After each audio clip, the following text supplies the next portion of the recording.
A PA might be like, hey, can I see the schedule for today? And I'm like, we ain't got a schedule.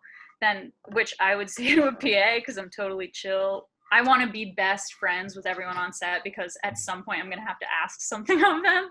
And hopefully coming from the producer, it's like, that's just the way it is for this one. And you're going to have to trust me on that.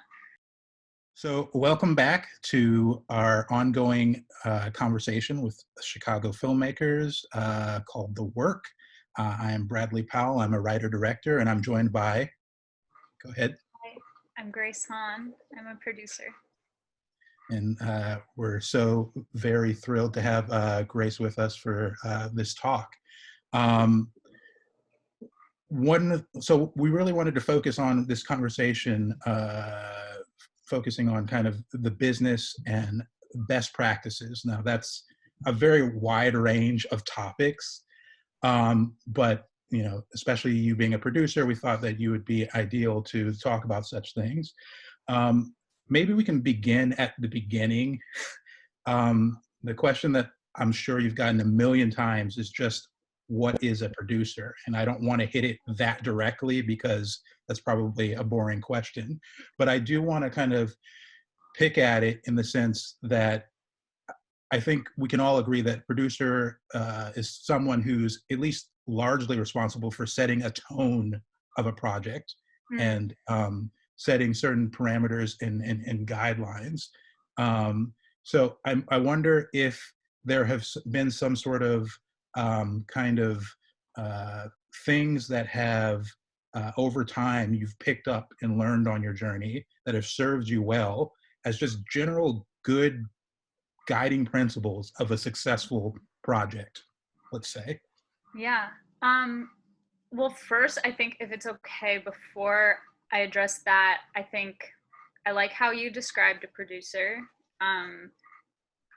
Every person and their grandma will describe the job a different way. Right. And there are so many different levels to it. It's like, if you're a photographer, what kind of photographer are you? Are you a cinematographer? Do you photograph weddings? Do you do nature photography? Like, there's so many different realms that it can exist in. And the same goes for producing, which itself is a creative career. Yes. I like how you described it being kind of like tonal leadership, which I think is really cool. And I actually, in my experience, a lot of folks don't necessarily understand that.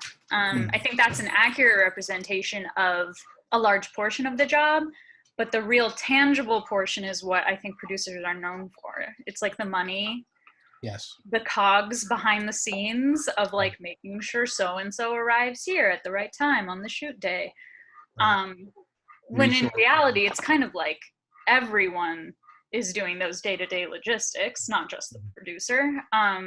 The producer really is kind of managing expectation, setting a tone, again, enforcing those guidelines that you were talking about, in order for a project to be created most effectively. Like, that's the end goal of a producer, is to really be as true to the project as possible, the project and the vision of everyone involved. So I feel like I needed to just say that, because I think so much of, like, I've gotten, in my short career, I've only been working professionally for like 4 or 5 years now, but I've gotten a lot of folks come to me who are like, I just need you to hammer out all the, boring detail stuff, which, like, honestly, if I get paid, I'm happy to do that. Yeah. But if I'm going to devote all of my time and energy to something, I really am going to put most of it into making sure that the creative is respected. And that I think is like, what is a producer? Right. It's someone who's willing to be the accountable party when it comes to creating an environment for a project to happen in the most efficient, effective way possible. What are things that I've learned? Just kind of basic principles that you, time and time again, I mean, every project's different, obviously, but things that are kind of rudimentary to your process that you tend to always keep in mind when you're starting off. I do things, And again, I'm like early in my career. Yeah. I don't have anything down yet, but I tend to That's do a principle things. right there, you know. Huh? That's a principle right there, a good principle. I also, the fact that you said every project's different, I feel like there's so much, when someone leads with that, you can trust that they know what they're talking about because they've been with different projects that have required very different things, and perhaps you tried to mimic one thing somewhere else and it just did not work. Being flexible and really being mindful is like so essential. A lot of the things I'm gonna say are probably really hippie because I'm like, I really believe that when it comes to leadership, it's so much more about how to have everyone on the same page, Right.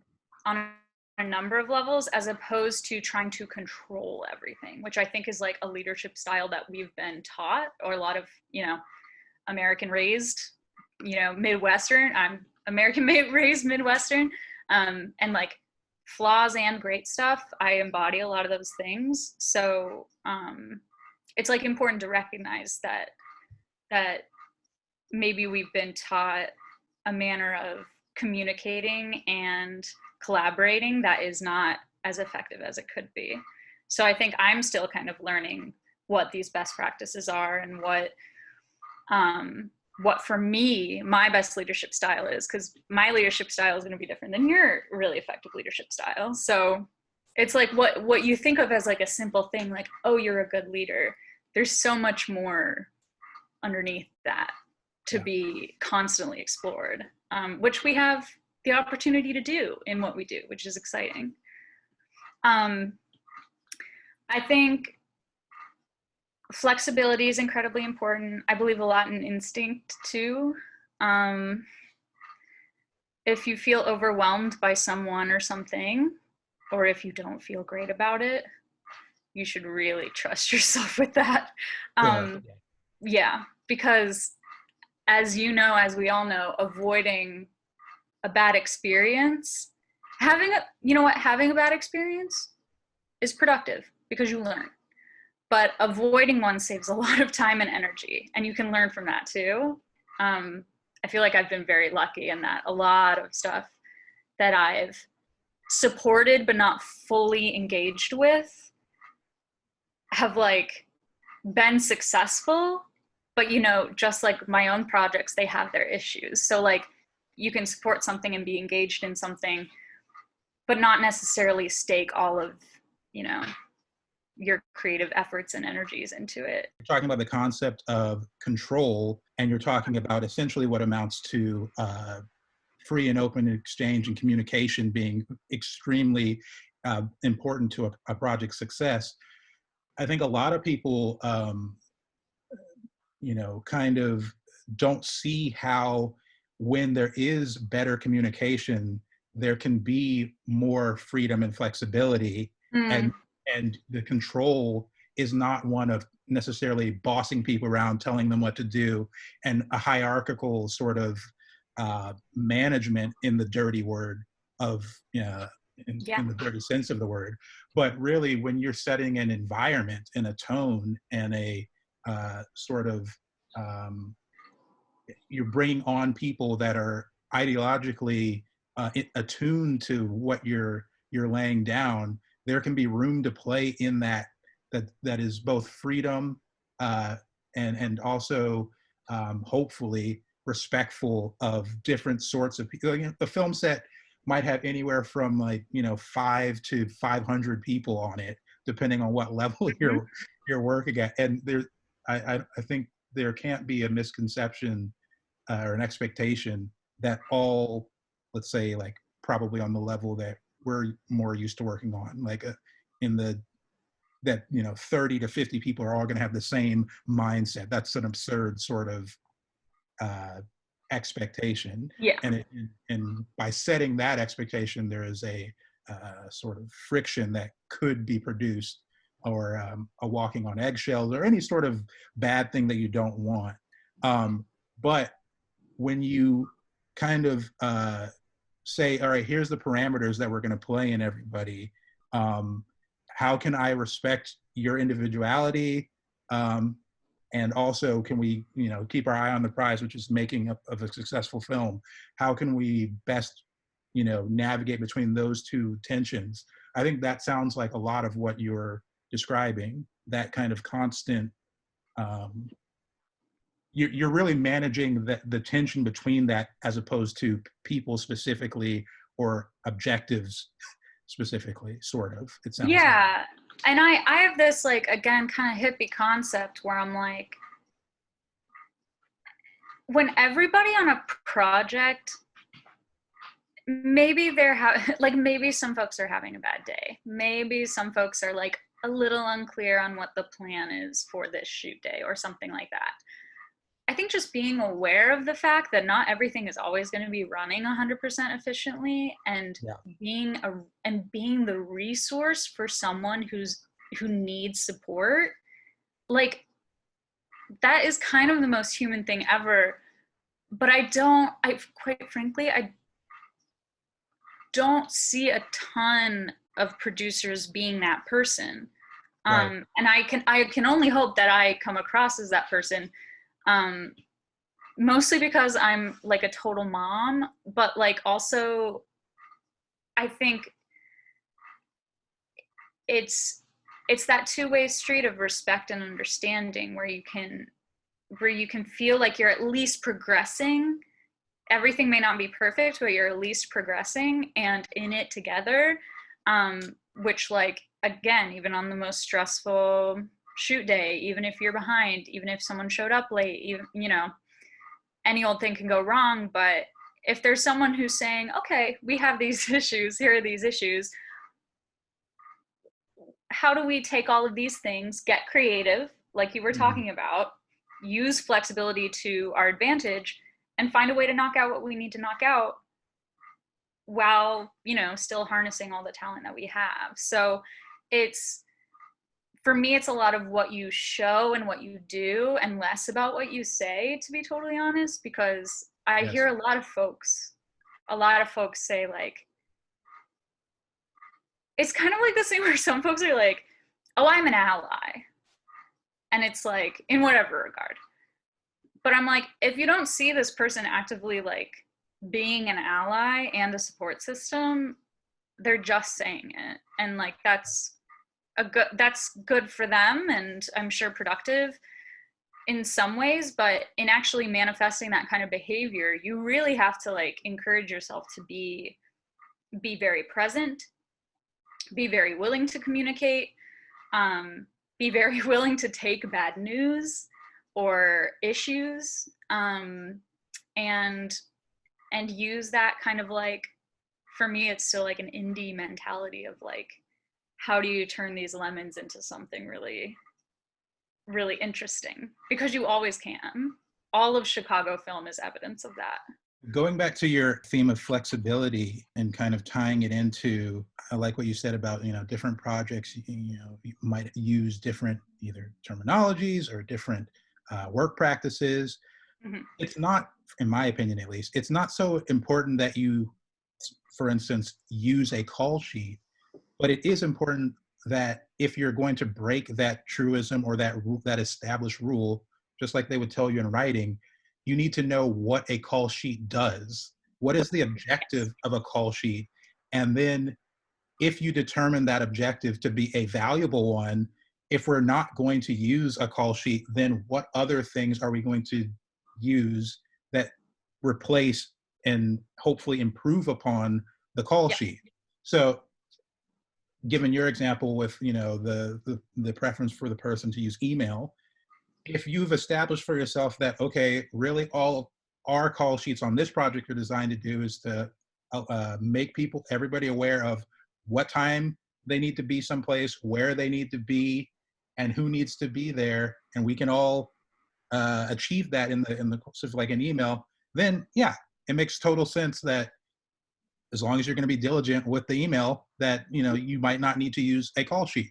But first, knowing that, do you find that, because I'm showing my prejudice here, but I often find that people speak through the authority of rules on film sets before they Mhm. think about why the rule is there.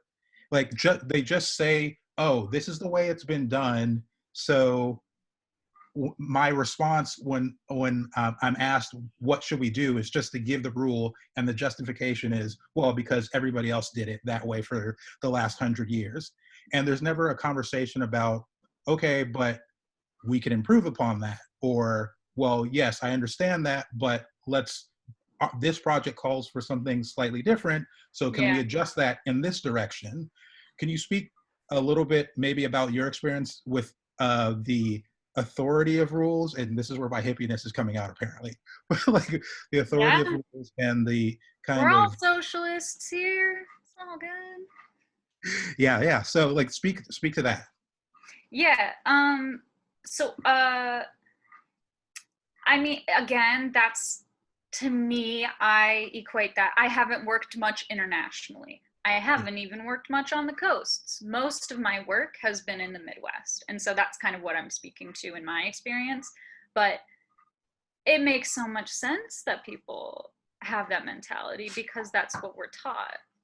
You know, I don't think I started to be a really challenged creative thinker until I was like near the end of my education, um, till I was living on my own and taking care of myself. That's your opportunity to actually ask the question of why am I doing this, and what is supposed to be, what is the point of me making this call sheet? What impact is it supposed to have? Is there a way I could do that more efficiently? We're not really taught to ask those questions, at least in my, Ohio public school experience. Mhm. Um, so I understand that a lot, and I'm sure for a period of time, and maybe even still now, I have that mentality from time to time. But I've learned that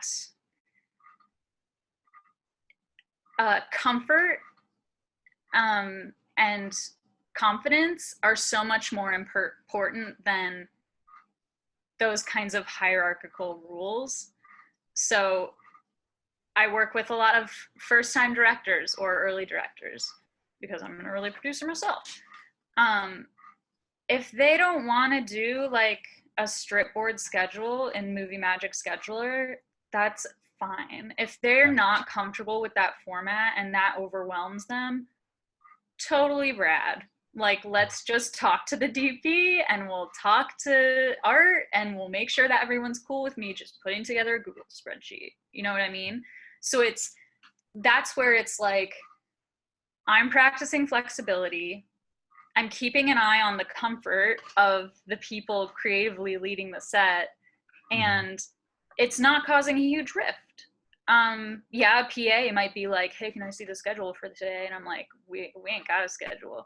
Then, which I would say to a PA, because I'm totally chill. Like, I want to be best friends with everyone on set because at some point I'm going to have to ask something of them. So, like, that honestly coming and hopefully coming from the producer, it's like, that's just the way it is for this one. And you're going to have to trust me on that. It also speaks to your earlier point about if you've done your job well and you've created those support systems with those that trust, that that broad trust that you've built into the project, people can feel comfortable in doing something outside of the box. I mean, we oftentimes look at producing as a non. There's a tension between. I'll speak from director's standpoint. There's a tension oftentimes between the directors and producers, in that many directors in many situations feel the producer is in some way encroaching upon their creativity, or somehow caging it in, et cetera, et cetera.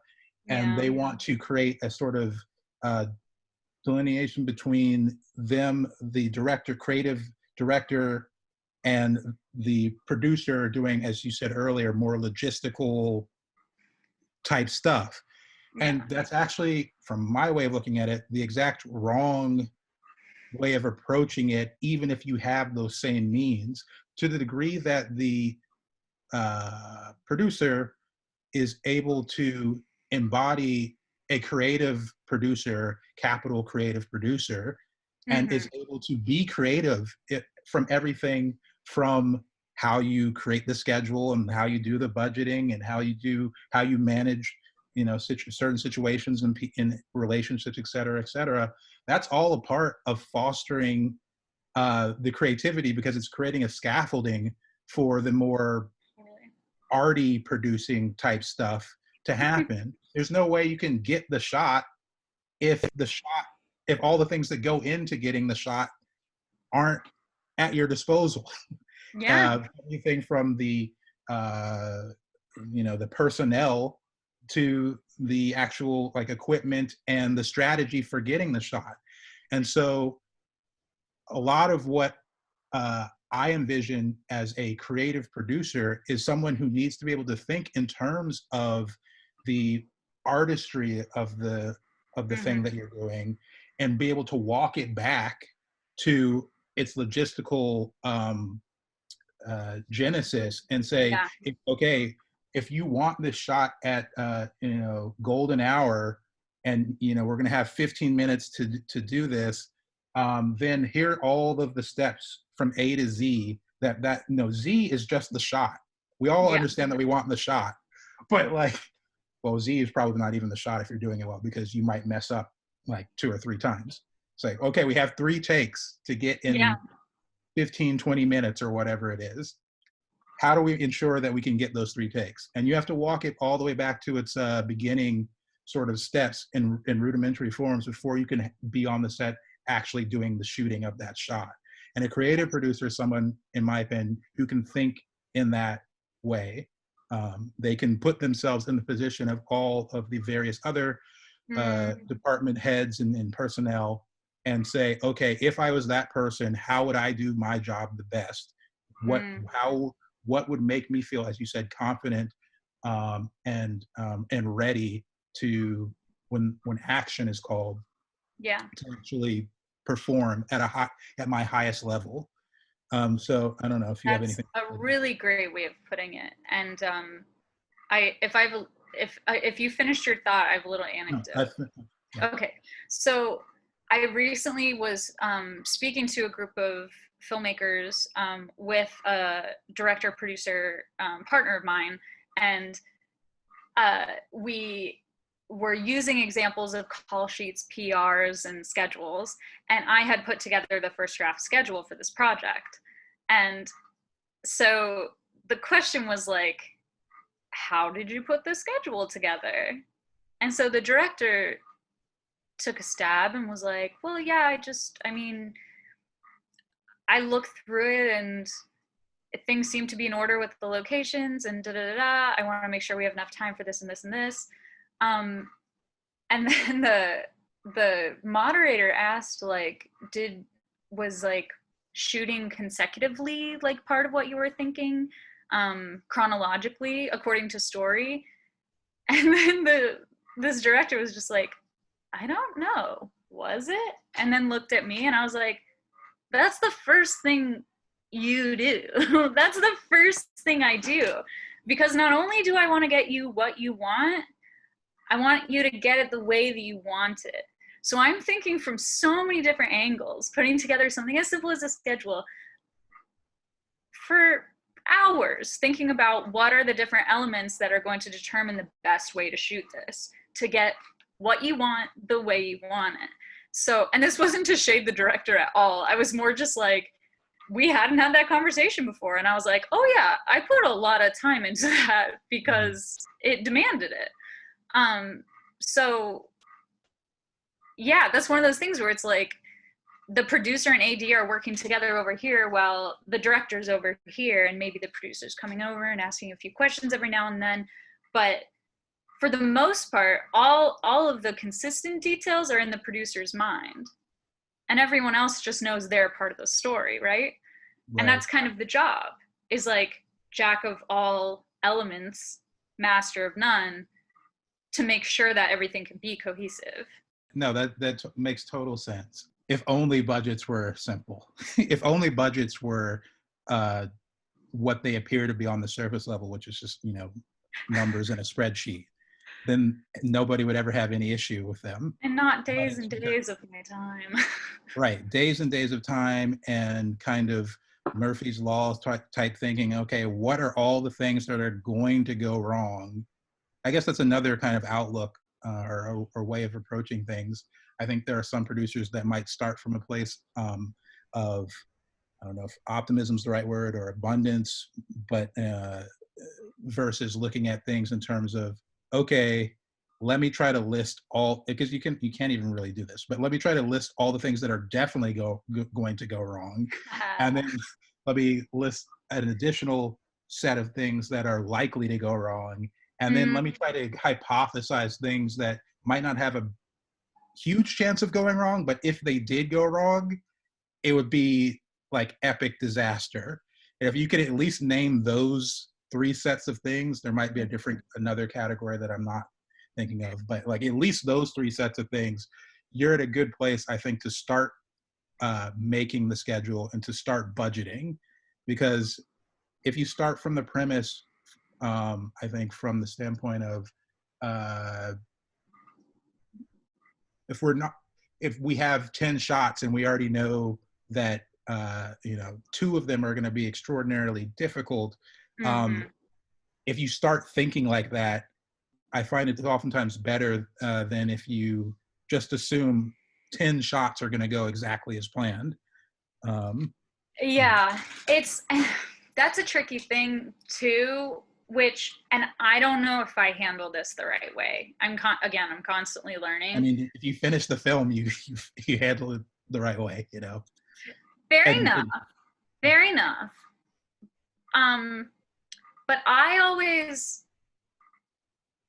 like to operate like, because I'm frequently an AD as well. So I'm always, and like for a lot of the like shorts that I've produced, I AD on set. Because in my mind, I'm like, I already put together the schedule and like, I might as well do it.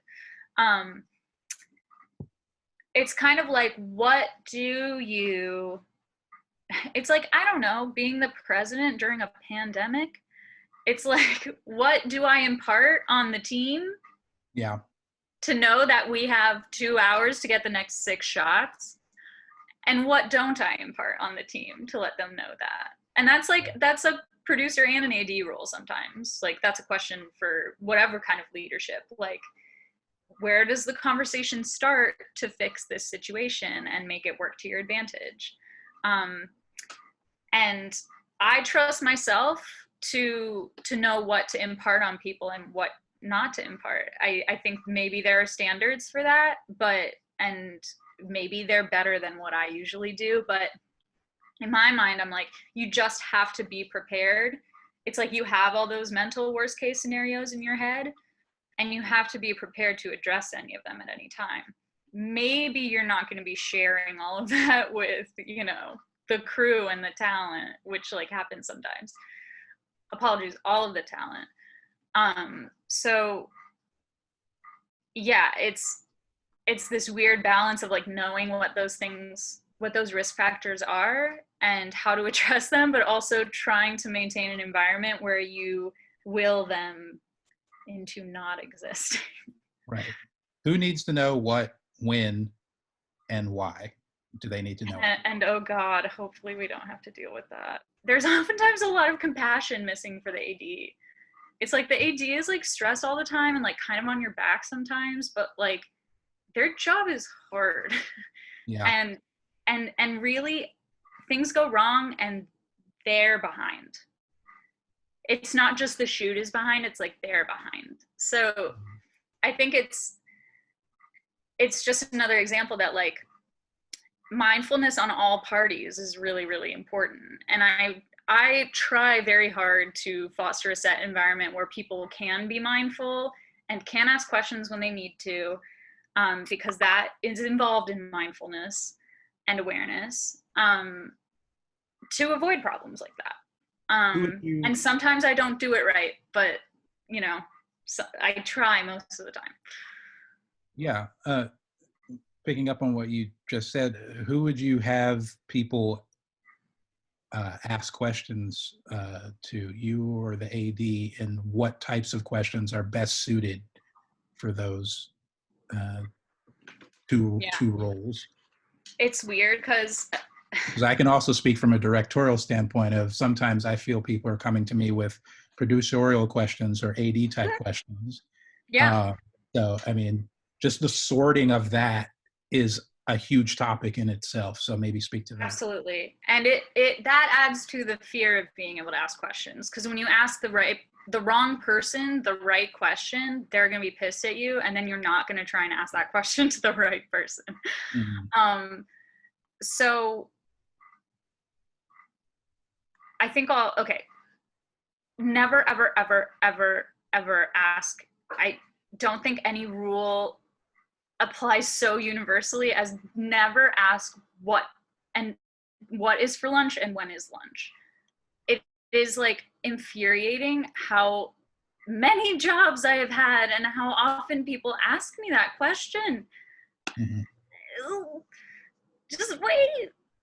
It's like middle school. Just wait for the bell. That's the only thing that I think is an inappropriate question. I think other than that, a producer should be at least willing to field every other question. I am redirecting people's questions all day long on set. Ask me about a specific tech thing. Nope, you got to go over to the DIT. Ask me about, where's all the craft and whatever. Go talk to the key. It might have moved. I don't know, but I need to know what's going on set all the time. So I think there should be an openness to at least field all of those questions and make sure that people feel heard on set when they are unclear on something. Because at the end of the day, again, it's a producer's job to make sure everyone's clear on what's going on. So even if that question is just where's the bathroom? Tell them where the damn bathroom is. Just figure it out. And that on the sets that I work on, it's tiny enough where, I'm friendly with everyone. So you can ask me where the bathroom is. I presume on a much larger production, you would be addressing that question to a PA or the key PA. And that's production, the producer. So certainly that changes depending on the size and scope of the production. But I think questions are hard because it's admitting that you're unclear on something, and for some reason that's a weird shameful mentality of you don't know. So I love people to ask questions, and if you ask me the same question twice, I'm not gonna be mad, No, I love the idea of setting the expectation of questions and unknowability as close to the beginning of a project as possible, setting it as one of your core tenets in planks. Look, I don't know everything. I'm not going to know everything. We're together, our collective energy can move towards knowing more, but that only works when we're both asking intelligent questions. I'm not really of the school that there's no stupid questions. I get what people are saying when they say that, but I do think that there are questions for which maybe it's better to ask yourself that question 3 or 4 times and try to work out the answer before you go through the energy, sometimes, if I can use the term laziness, of asking somebody else. When there are questions that you can ascertain the answer to yourself, those are maybe not stupid questions. They might be legit, but they're not helping. Well, it's not a good question if you already have the answer. Right. Or you can easily get it. We're broaching the topic, or talking around the topic of kind of set ethics and standards. And we kind of mentioned, you had mentioned offhandedly about the 12-hour set day. And now that's kind of being called into question, in these last couple of years, and specifically, as it relates to COVID. I think we have been talking more and more about set safety and set health, and I wonder if you have some thoughts about that sort of stuff. Yeah, absolutely. I very early on fell victim to the if you're not working 16-hour days, you're not working hard enough type of thing. And I was doing that for my school years, and fresh out of school, I was like, you know what, if it's making a banging final product, like, do it, wreck your brain.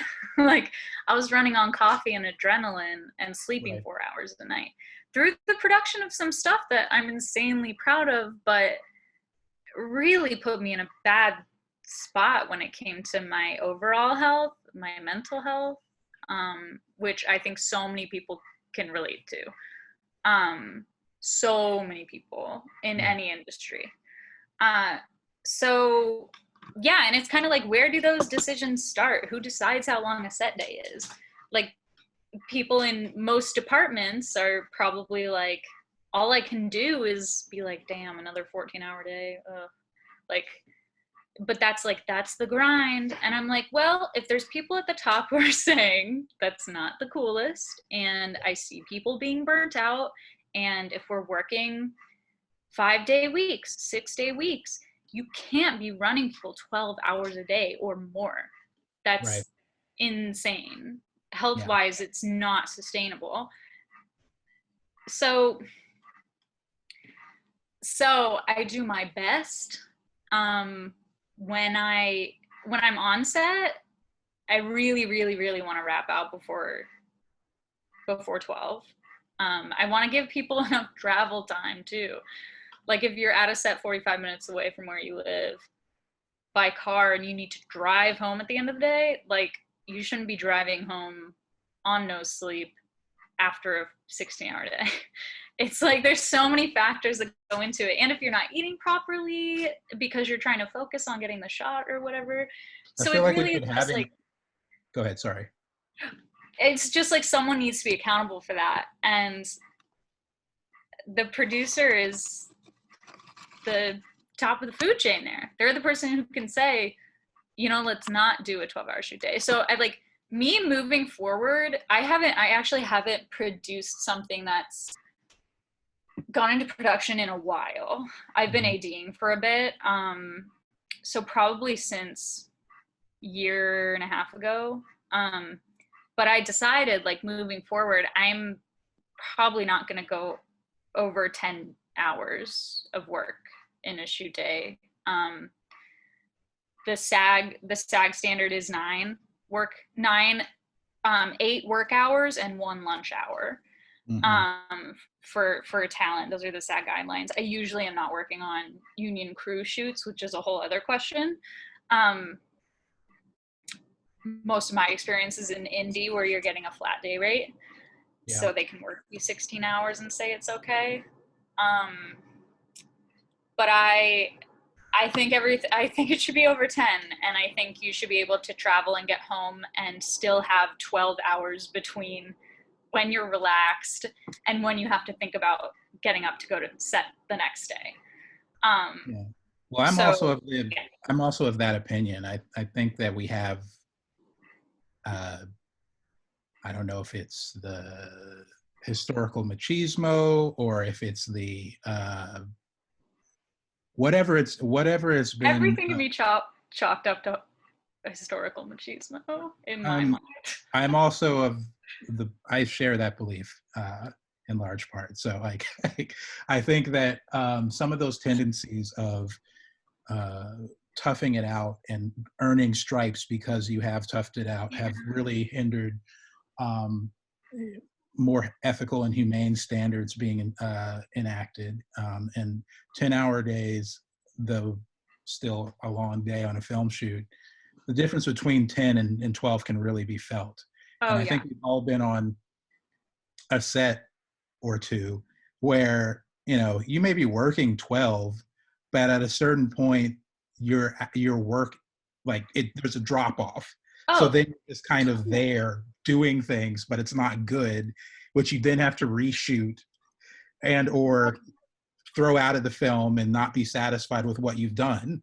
And so at a certain point, it's just like, well, you know, 8, 9, 10, you're starting to feel it. Let's just stop here and like do our best work in those 8, 9, 10 hours and have more days, shoot more days. than trying to pack it into one day. I mean, that's really the rub with indie films, I suppose, because we have less money. How Yeah. do we and how do we give ourselves more days and still do the things that we want to do, but also be able to spread the money over that? You Well, know, that to me is where like the trust things comes in, and where I feel very lucky in a lot of the stuff that I've been actively producing on is like you can holistically maintain a productive vibe and still not make your day. Like that's okay. And saying that, you know what, I trust us to work out a scenario where maybe we have a skeleton pop in, an hour early on our last day of the shoot week and bang out those exteriors, and then we won't have to worry about that tomorrow, and then we can shoot what we missed today tomorrow. right. It's like that again is the flexibility thing. It's like as long as you have trust in one another, you have the capacity to work through any issue that you might be confronted with. And for some reason there's this huge thing about like not making the day is like the movie's in jeopardy. And it's like, no, it's not. You're doing the damn thing. If you're on set, the movie's not in jeopardy. If you're not on set, the movie's in jeopardy. Mm-hmm. So yeah, it's like a trust thing, and it's communication, and it's being flexible. I guess those are the three buzzwords that I'm coming up with, are like, you really can, it's like, you can solve problems and you can be efficient, and things can go wrong, and that's okay. Well, another thing that you had brought up and that I wanted to return to is the kind of a general conversation about set hierarchy, and the pros, and I would argue mostly cons of that construction.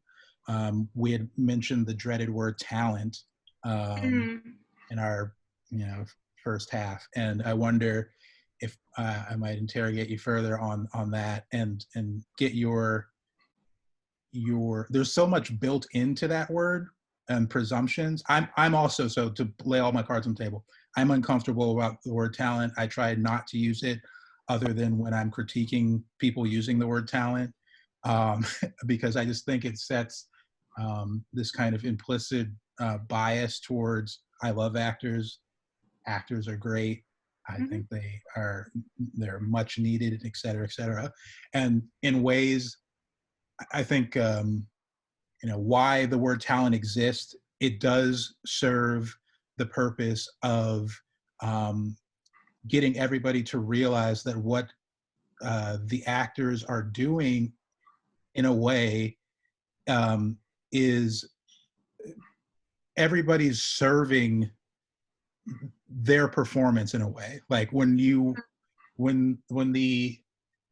I don't know how actors are going to feel about this, but like when they're getting their actor award for best actor, it's them, they're the actor, but a lot of people's work went into ensuring building that scaffolding. And you could say that about every job, really, so I don't want to single them out. Yeah, I was gonna say, I got my own feelings about awards, so yeah, but that's a whole, let's not go into the awards thing, but putting the word talent on it, it does, like PAs are doing a talent, they're doing something that's valuable.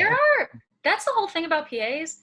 There are the raddest PAs who I think are just genuinely amazing at the job, and I don't think you should ever look down on a production assistant. They're assisting the functioning of a production. They're so essential. Right. It's not a throwaway position. A good PA is like a good DP. Swear to God. It's looked upon as a kind of entry level sort of, oh, why would you want to be a PA, when like you should do the PAing so next week you can become whatever it is you actually want to do.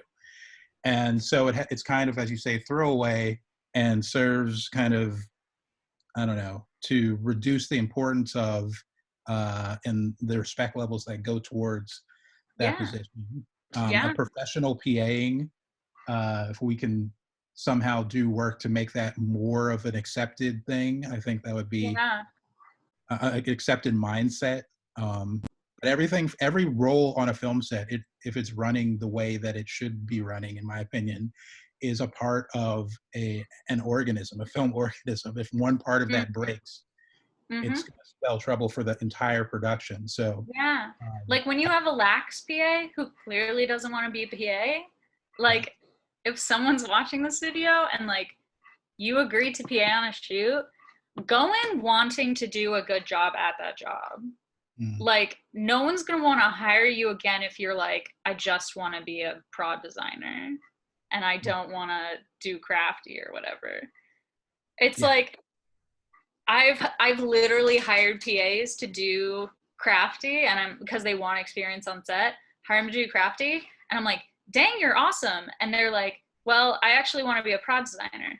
I've hired people like that then as a prod designer because I'm like, you're capable and you try hard and you communicate well and you're good vibes. So it's like that's a way to prove your worth too. It's not a throwaway position at all. Everyone's so talented.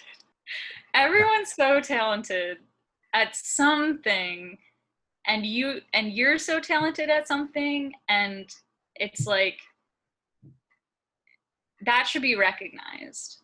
And like this, honestly, I totally get that it's just been a industry adopted term that's just used, but like the term talent used for on-screen talent, specifically recognizable on-screen talent, is like has become kind of frustrating for me. So I think I just like personally am choosing to use it. It won't offend me if someone else uses it. Obviously, it's like the standard term at this point. That's fine. But and only recently, this wouldn't be me a year ago probably, but like only recently have I been like, wow, it feels kind of like icky. It feels kind of icky to say that, especially when I'm like hiring all these amazing people at rates where like it's minimum wage, but maybe it's not that much more than minimum wage. And I want to be reminding people how talented they are all the time. So it's like I keep trying to like, and I'm still training myself, but it's like on-screen talent and off-screen talent or behind the camera talent, and crew and cast, I think is a fair distinction. So I've been trying to normalize that a little bit in my own brain so that I can be practicing a little bit more once we get back on set more regularly. It's just like any other term in society. There are terms that for groups of people that we wouldn't use, that we used 20 years ago that we wouldn't use now. And so I think talent is no different than that, in that we can look at it and say, okay, it served its purpose. We know what that means and what it was designed to do, but like there's probably a better way of going about it without taking anything away from on-screen, abilities, people with on-screen abilities, and, somehow lifting up the other voices on set. And creating a more cohesive and a set dynamic where it's, as you said, respecting everybody and making everybody feel whole and not left out, I think is the key takeaway. That's a really great point, and that's something that I like less explicitly feel like I have tried to do in the past, but I think I'm going to more intentionally be continuing to do it. And I found myself doing it a lot during the past 6 months when we're not working, which has been an interesting time, I think, for a lot of creatives to think about their process and what they can be doing when they're not working to still be working and appreciating the work that they do and the work that everyone around them does. But as you said, I want everyone to feel respected on set. I want everyone to see their contribution. I want them to profit, Right. off of the final product. And I also believe so much in communicating that. And it frustrates me a lot when I see like a director and producer on set, buddy next to the monitor, and they're like, look what we did. And I'm like, you did do that. you did put a shitload of work into like putting all of this together, and you brought something from one little point in someone's mind to existence. Like you manifested a whole thing, but You are God. but I like going to the monitor and being like, holy hell, that light looks sick. And then you just like sprint over to electric and be like, you guys are so talented. Like this frame is magnificent. And like upon the final screening of a feature that I recently produced, I like saw, I was just like, the art was unbelievable, the most professional job, and I knew exactly how much that art director had worked to make that happen. I know how hard they had worked, and I had watched them and been like, I don't know how you do what you do. And every time I think about it, I send them a message, I send them a text, and I'm like, you are so talented, your contributions are so valuable, and people need to hear that. They do need to hear that. And again, it's like, let me put on my socialism hat, but it's like people need to understand how valuable they are into being successful. And that's why I'm like, I really hate being kind of the face of a production when it does well. I actually kind of dislike that. I would rather be talking about all the people that I love who contributed to it than being like, yeah, yes, I did this. You know, it's, I like, because you didn't do it yourself, because I don't do anything myself. If it was up to just me, nothing good would happen. Nothing would happen at all, you know? I mean, the point that you're making can't be underlined enough. I don't want it to go as like a throwaway sort of segment, because it really is the key. It's the you know, the fuel that powers the entire thing, really. You are right. Respect and gratitude. You know, when people feel those two things coming from the heart of the project, they're willing to go the extra mile. That's how you get that shot that we were referring to, the you know, when you have 20 minutes left in its golden hour, when people are like, well, yeah, we're up against it, but I really like these people that, you know, I'm working with, and I'm willing to, you know, go a little bit out of my comfort zone, or go a little bit out of, you know, the way to achieve this grander vision for the thing that we've all bought into at the start of it, and make sure that it's executed properly, because I'm doing it for the person to the left and to the right of myself, and not just myself and my godlike vision around the video. The last two questions that I want to touch upon are conversations about prioritization. Like, where do you choose to put your greatest efforts, be it energy wise or personnel wise, when you're selecting like the types of individuals that you need to bring on board? What are you looking for? Or, you know, obviously there's always the overarching conversation about money, but where do you put something is going to get short shrift. So like, what's the best place? Maybe we start there. What's the best place to cut corners versus the worst place to cut corners? And that might be a controversial thing, but no, that's, I mean, it's a question that every production has. And I mean, I was talking to my mentor earlier, and she was like, it's really important to ask what you're trying to accomplish in addition to making this movie.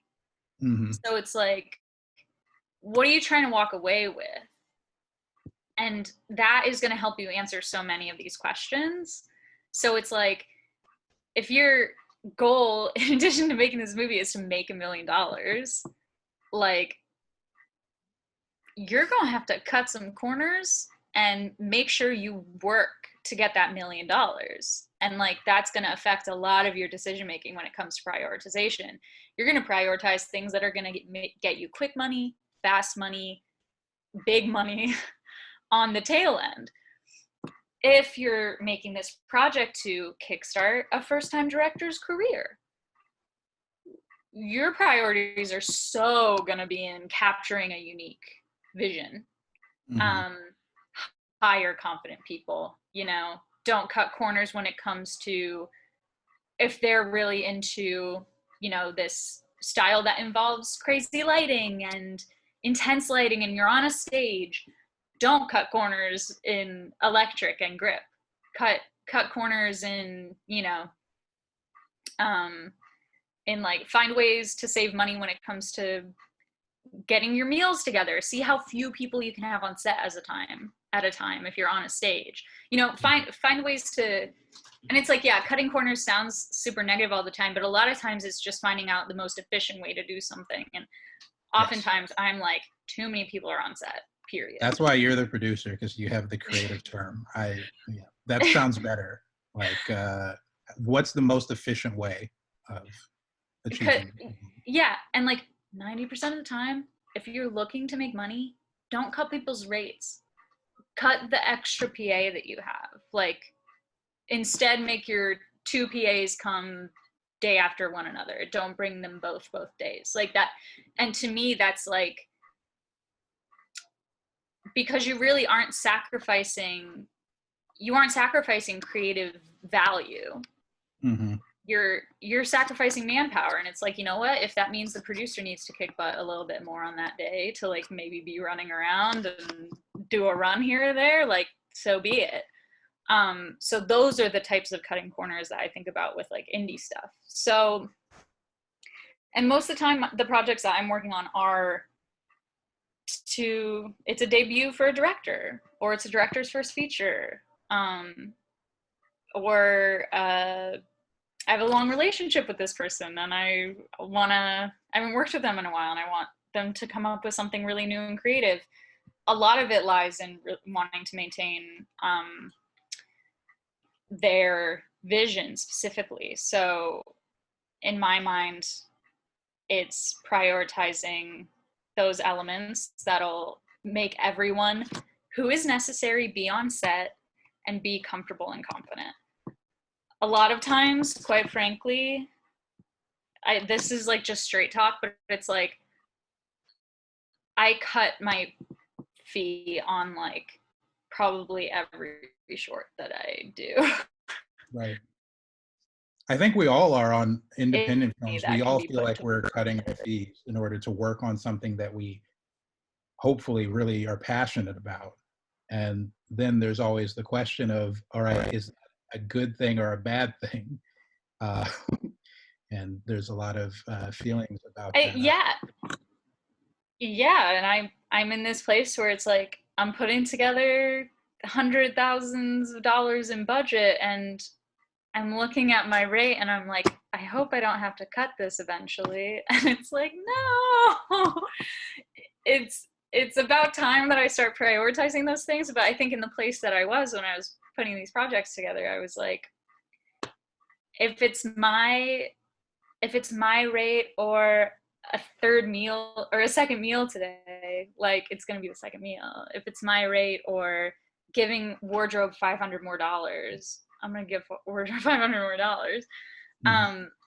And like, honestly, to me, that's prioritizing, because at the end of the day, it's like, these end up being really productive experiences for me. And so the reward that I get from the project is not necessarily financial, but as the role of producer, I end up representing the film at festivals and working out distribution deals, making contacts in that way. So it's like, in that way, I think you can effectively prioritize by saying, okay, I won't get paid.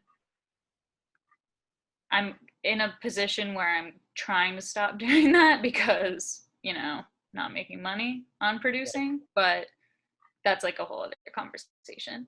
I think that's a great place to end, actually. You said it all about that sort of philosophy that I think we all need to be more mindful of, and appreciative of. So I want to thank you for joining, Grace, and it's been wonderful to talk to you and pick your brain about these topics. We are going to continue to have discussions within the Chicago filmmaking community, and it's just so encouraging to hear that there are people out there who are actually thinking about these, big issue questions.